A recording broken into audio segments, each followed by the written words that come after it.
ನಮಸ್ಕಾರ, ನೀವು ನೋಡ್ತಾ ಇದ್ದೀರಾ ನ್ಯೂಸ್ ಫಸ್ಟ್. ನಾನು ವಿದ್ಯಶ್ರೀ.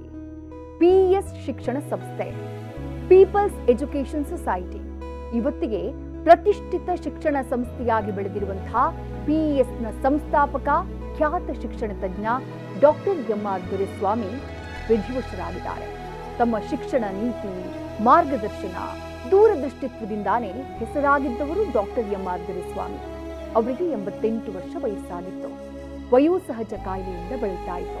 ಬೆಂಗಳೂರಿನ ಗವಿಪುರ ಗುಟ್ಟಳ್ಳಿಯಲ್ಲಿ ಕಳೆದ 5 ದಶಕಗಳ ಹಿಂದೆ ತಾತ್ಕಾಲಿಕ ಕಟ್ಟಡವೊಂದರಲ್ಲಿ ಕೇವಲ 45 ವಿದ್ಯಾರ್ಥಿಗಳ ಜೊತೆ ಪಿಯು ಕಾಲೇಜನ್ನು ಆರಂಭ ಮಾಡ್ತಾರೆ ಎಂ.ಆರ್. ದೊರೆಸ್ವಾಮಿಯವರು.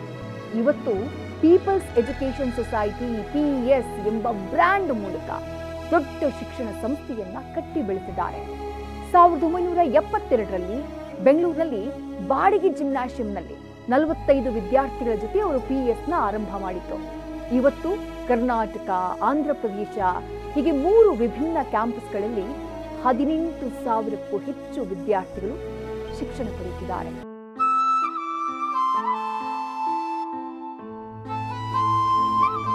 Doctor MR. ದೊರೆಸ್ವಾಮಿ ಒಬ್ಬ ದೂರದೃಷ್ಟಿಯುಳ್ಳಂತಹ ಶಿಕ್ಷಣ ತಜ್ಞ.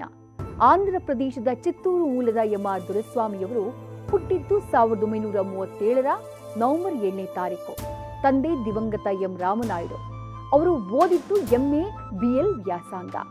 ದೊರೆಸ್ವಾಮಿಯವರು ಶಿಕ್ಷಣ ಕ್ಷೇತ್ರಕ್ಕೆ ಕೊಟ್ಟಿರುವಂತಹ ಕೊಡುಗೆಯನ್ನ ಪರಿಗಣಿಸಿ ಬಿಜೆಪಿ ಸರ್ಕಾರ 2008-14ರ ಅವಧಿ ಅಂದ್ರೆ 2008ರಿಂದ 2014ರ ಅವಧಿಗೆ ಇವರನ್ನ ವಿಧಾನ ಪರಿಷತ್ ಸದಸ್ಯರನ್ನಾಗಿ ನಾಮನಿರ್ದೇಶನ ಮಾಡಿತ್ತು.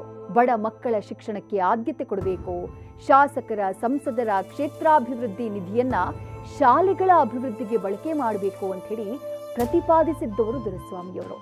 2020ರಲ್ಲಿ ರಾಜ್ಯ ಶಿಕ್ಷಣ ಇಲಾಖೆಯ ಸಲಹೆಗಾರರಾಗಿಯೂ ಕೂಡ ಸೇವೆಯನ್ನ ಸಲ್ಲಿಸಿದ್ರು. 2023ರಲ್ಲಿ ಸಿದ್ದರಾಮಯ್ಯ ಸರ್ಕಾರ ಅಧಿಕಾರಕ್ಕೆ ಬಂದ ಕೂಡಲೇ ಶಿಕ್ಷಣ ಸುಧಾರಣೆಗೆ ಸಂಬಂಧಪಟ್ಟ ಹಾಗೆ ವರದಿಯನ್ನ ಸಲ್ಲಿಸಿದ್ರು ದೊರೆಸ್ವಾಮಿಯವರು. ಅಲ್ಲದೆ ರಾಷ್ಟ್ರೀಯ ಶಿಕ್ಷಣ ನೀತಿ ಅನುಷ್ಠಾನದಿಂದ ಹಿಂದೆ ಸರಿಯಬಾರದು ಅಂತ ಸಲಹೆಯನ್ನ ಕೊಟ್ಟಿದ್ರು. ಇಂತಹ ದೂರದೃಷ್ಟಿಯುಳ್ಳಂತಹ ಶಿಕ್ಷಣ ತಜ್ಞ ಡಾಕ್ಟರ್ ಎಂ.ಆರ್. ದೊರೆಸ್ವಾಮಿಯವರ ಅಗಲಿಕೆ ನಿಜಕ್ಕೂ ರಾಜ್ಯದ ಶೈಕ್ಷಣಿಕ ಕ್ಷೇತ್ರಕ್ಕೆ ತುಂಬಲಾರದಂತಹ ನಷ್ಟ. ಇದಾಗಿತ್ತು ಈ ಹೊತ್ತಿನ ಕಂಟೆಂಟ್. ಕ್ಷಣ ಕ್ಷಣದ ಮಾಹಿತಿಗಾಗಿ ನೋಡ್ತಾ ಇರಿ ನ್ಯೂಸ್ ಫಸ್ಟ್, ನಿರ್ಭೀತಿಯಿಂದ ನಿಮ್ಮ ಪರವಾಗಿ.